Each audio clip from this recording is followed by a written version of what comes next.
اهلا بكم.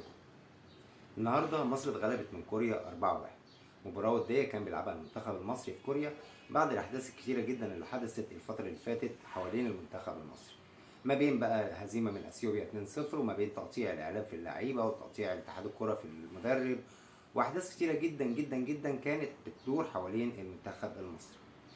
النهارده المباراه في حد ذاتها كمباراه ما نقدرش نقيم عليها اي حاجه، وما نقدرش نتكلم عن اي حاجه فنيه فيها، لان انت بتلاعب فريق انت رايح له مهزوم نفسيا، مهزوم حتى على المستوى التدريبي، ان المدرب نفسه رايح وهو رئيس اتحاد الكوره طالع بيقول ان احنا بندرس سير ذاتيه لمدربين تانيين.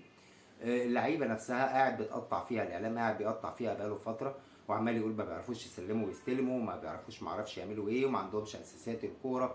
فبعد ما دمرتهم تماما ما ينفعش تيجي النهارده تحاسبهم على اي نتائج.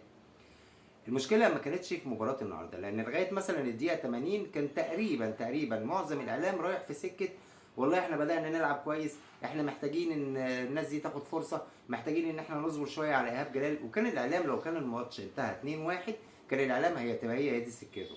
انما طبعا علشان حدث هدفين اللي جم في اخر 5 دقائق الراي اختلف تماما، لان لما بتتغلب 2-1 غير لما بتتغلب 4-1. هنسيبنا من كل دوت، وهنسيبنا من المباراه، وهنسيبنا من اي حاجه حوالين المباراه، وهنمسك في نقطه مهمه جدا اعتقد ان الاعلام كله هيبدا يدور حواليها النهارده، وهي اصلاح المنظومه الرياضيه. الاكلاشيه اللي عمالين نقوله بقالنا فتره طويله دي ممكن تكون عدت ال60 70 سنه واحنا بنقول الاكلاشيه ده اصلاح المنظومه الرياضيه. حاجه كده زي بالظبط اصلاح السينما، اصلاح الثقافه، اصلاح الفن، اصلاح السياسه، اصلاح اصلاح اصلاح. احنا بقالنا سنين طويله جدا بنتكلم عن الاصلاح انما ما بنعملش اصلاح. طيب هل احنا فعلا محتاجين اصلاح للمنظومه الرياضيه؟ لا، احنا مش محتاجين اصلاح، احنا محتاجين ننشئ منظومه رياضيه. احنا حرفيا ما عندناش حاجه، وانا قلت ده اكتر من مره، احنا ما عندناش حاجه. اللي عندنا في مصر ده، اللعبه اللي بتتلعب في مصر دي هي لعبه شبه كره القدم اللي بتتلعب في كل حته في العالم، كل حته بما فيها حتى معظم الدول العربيه. اللي عندنا ده مش كوره زي اللي بتتلعب حتى في بعض الدول العربيه، طبعا مش كلها انما بعضها بيلعبوا كوره احنا ما بنلعبهاش. اللي موجود في مصر هو شيء عشوائي، في ملايين بتدور جواه، وفي ناس مستفيده جدا منه، وفي ناس بتستفيد ملايين منه، ومش هيسمحوا باي تغيير عن الوضع القائم اللي موجود حاليا. احنا ما عندناش اصلا منظومه رياضيه، ولا عندنا رياضه بمعناها الرياضي السليم، ولا عندنا اداره رياضيه. هو احنا ما عندناش اداره اصلا. يعني احنا في مصر علم الاداره ده من العلوم اللي احنا ما بنشتغلش بيها في مصر، احنا بنشتغل بعلم الفقاقه، علم الفهلوه، علم المحبه المطيباتيه، انما علم الاداره كعلم مالناش دعوه بيه. الرياضه نفسها في العالم كله من ساعه ما بدات تتجه للاحتراف، ومن ساعه ما بدات تتجه للاموال، ان يبقى في اموال في الرياضه، في ملايين بتترمي في الرياضه، في شراء اللاعبين وبيع اللاعبين والاستثمارات الرياضيه وكل الكلام ده، العلم دخلها. لان المال دايما، الفلوس لما بتدخل، الفلوس اصلا بطبعها جبانه، فدايما بتحتمي بالعلم علشان تعمل حاجه تضمن اكبر قدر من معدلات النجاح فيه. احنا بقى عندنا في مصر لا عندنا اداره ولا عندنا اعتراف بالعلم، حتى احنا ما بنعترفش بالعلم في اي حاجه، ولغايه النهارده حتى في حياتنا اليوميه لسه بنعتمد على الوصفات وعلى الحاجات اللي بننقلها لبعض.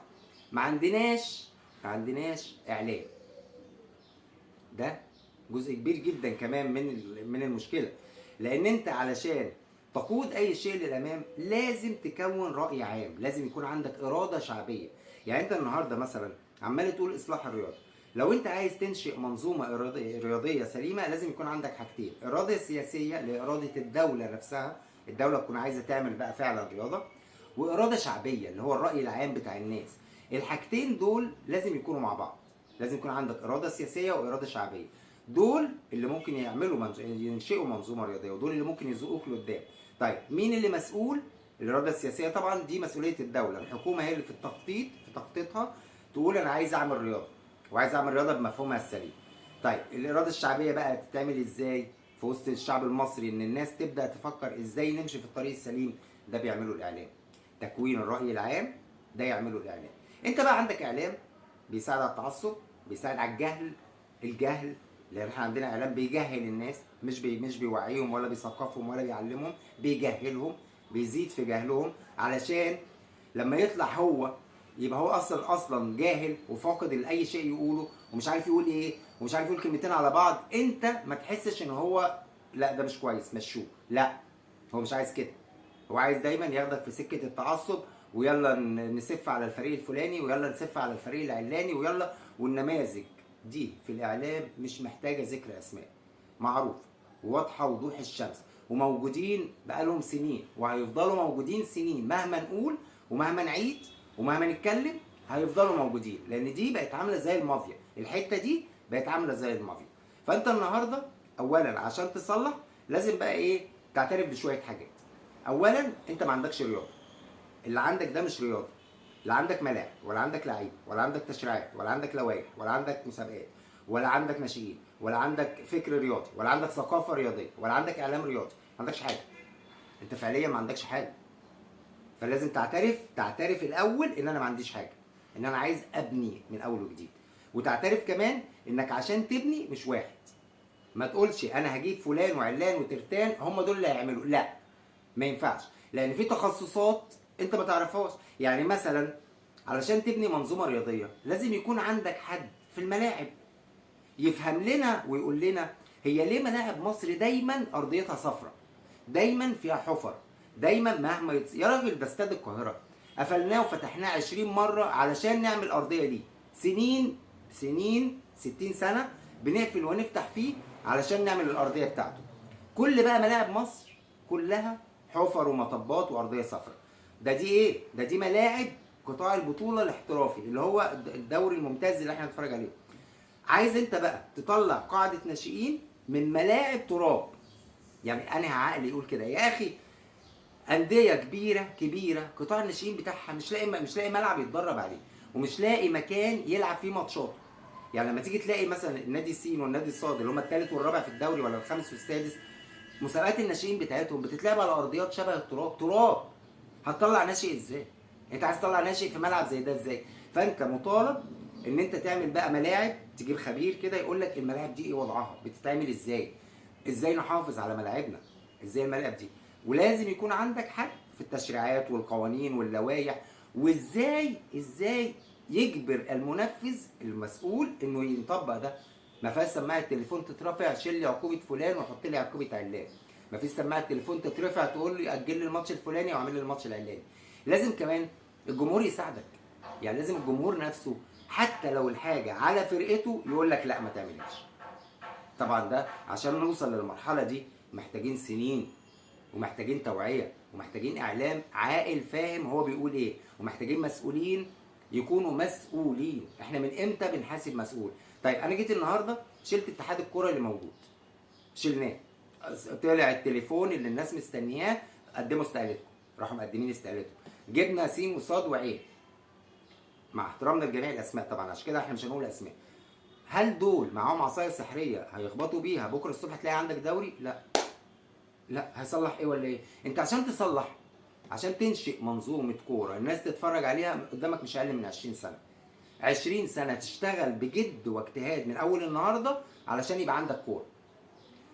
تصعد بقى كاس عالم، ما تصعدش تاخد كاس دي مش مرتبطه بان انت يكون عندك اصلا، يعني مفيش ارتباط شرطي بين ان انا اصلح المنظومه اصعد كاس العالم الدوره الجايه. لا، والا كانت امريكا تسيدت الكوره في العالم. يعني الكوره ليها احكامها وليها طباعها وليها مفهومها. الكوره مش لعبه نظريه، مش لعبه رقميه. انت ممكن تصعد كاس عالم وانت اصلا ما عندكش كوره في بلدك. واحنا في 2018 صعدنا كاس العالم واحنا ما عندناش حاجه. ما احنا ما عندناش حاجه من سنين. خدنا 3 افريقيا، 3 ورا بعض، 2006 و2008 و2010 في ظل نفس المنظومه دي. اصل انت لما تقول منظومه مش معناها منتخب، مش معناها لعيبه المنتخب ولا مدربهم. المنظومه دي حاجه متكامله. طب ما احنا بنفس المنظومه دي خدنا 3 افريقيا. ساعتها كانت المنظومه صح؟ يعني ساعتها كنا ماشيين صح وكان عندنا كوره وكنا مهتمين بالناشئين وكنا مهتمين بالملاعب والتشريعات؟ لا طبعا، احنا زي ما احنا. بس ايه؟ ظهر لك جيل فيه لعيبه تقدر تعمل ده، تقدر تاخد بطوله. الكوره بقى عشان تقول انا عايز انشئ منظومه لازم كمان تكون عارف انها مش مرتبطه مش مرتبطه بالنتائج، لا. بس انا بعمل كوره علشان الناس تتفرج على حاجه، علشان الناس لما تتحمس وتندفع وتتعصب لفرقه هوي يبقى في حاجه تستاهل ده. تعمل بقى اللي عليك، والنتيجه بقى دي والتوفيق ده بتاع ربنا في الكوره، ملوش دعوه. ده ملوش دعوه. انت بتعمل وبتاخد بكل الاسباب العلميه والاداريه، وبتعمل كل حاجه بشكل علمي ممنهج، وبعد كده النتيجه دي بقى بتاعت اي حاجه، بتاعت ربنا مش بتاعت حد. مفيش حد يقدر النهارده يقول انا هجيب المدرب فلاني يبقى هو ده اللي هيوديني كاس العالم وياخد لي كاس العالم. مفيش حد النهارده يقدر يقول انا هجيب فلان يبقى رئيس اتحاد الكوره هو ده اللي هيصلح لي كل حاجه، عصايه سحريه اروح عامل بيها كده جلا خلاص اتصلحت كل حاجه. لا طبعا. هتصلح ايه ولا ايه؟ هتصلح ايه وانت عندك دوري فيه 18 فرقه فيهم على الاقل 10 انت مش فاهم هم موجودين ليه؟ يعني مثلا لما يكون عندك نادي زي انبي، ايه لازمه وجود انبي في دوري ممتاز، دوري محترفين؟ انبي المفروض ان ده نادي خاص بالشركه، علشان دوت يكون للعاملين اللي في الشركه. الشركه هي عامله نادي علشان العاملين بتوعها يروحوا يلعبوا رياضه. ايه اللي حوله بقى لنادي يلعب في الدوري الممتاز ويجيب لعيبه محترفه ويجيب معرفش ايه ويجيب ايه، وفي الاخر هو مكانه العاشر التاسع الثامن السابع، لا عمره هينافس ولا عمره عنده طموح المنافسه ولا عنده اي حاجه. سيبك من انبي، خش بقى على الفرق الثانيه. قول لي انت عندك طلائع الجيش بيعمل ايه في الدوري؟ حرس الحدود هيطلع اهو هيعمل ايه في الدوري؟ الداخليه هتطلع بتعمل ايه في الدوري؟ الانديه دي اولا ادارتها مالهاش علاقه بكره القدم، ادارتها بتيجي بالتعيين، والنادي ملوش علاقه بكره القدم. لا هو هينافس ولا هو هيبقى عنده طموح لاي شيء، ولا هو استثماري هيقول ان انا لا هشتغل في بيع اللعيبه واستقدام اللعيبه واطلع لعيبه بره واسفر لعيبه لاوروبا. لا. طب ده هيبقى موجود في الدوري ليه؟ طيب انديه، عندك انديه ما تفهمش، يعني مثلا نادي زي فيوتشر، هل ده عمره هيكون في يوم من الايام عنده جمهور؟ استحاله. طيب نادي من غير جمهور ملوش لازمه في الممتاز، مش موجود في العالم. دي بقى مش موجوده في العالم، الا طبعا دوله زي العراق مثلا هي اللي عنده انديه شرطه في الجيش العراقي والشرطه العراقيه، دول موجودين في الدوري، عشان كده مستوى الدوري بتاعهم عامل زي عندنا كده. انما نادي من غير جمهور جايبه ليه في الممتاز؟ ده يصعد ممتاز يعمل ايه؟ يعني طب هتحل دي ازاي؟ مش هتروح تشتري له جمهور. طبعا في افكار معلبه، يعني في افكار اتقالت 20 سنه ومن 25 سنه اللي هي ايه؟ لا خلاص الانديه دي كل نادي يبقى تبع محافظه وكل. بص، كل الافكار اللي انت هتسمعها اتقالت قبل كده 20 مره ومش هتتنفذ. يعني خلينا منطقيين، انت عشان تنفذ هتهد السيستم الاداري اللي موجود ده كله، اللي هو اصلا مش موجود، اللي هو موجود شكلا هيكلا بس، وتعمل حاجه من اول وجديد. لا في رئيس نادي هيسمح لك تعمل ده، ولا في اعلام هيسمح لك تعمل ده، ولا في صحفيين هيسمحوا لك تعمل ده، ولا في سماسره اللي هم وكلاء اللاعبين هيسمحوا لك تعمل ده، ولا في لعيبه هتسمح لك تعمل ده، ولا في برامج رياضيه فيها لعيبه بتاخد ملايين ما تفهمش هم بيقولوا ايه.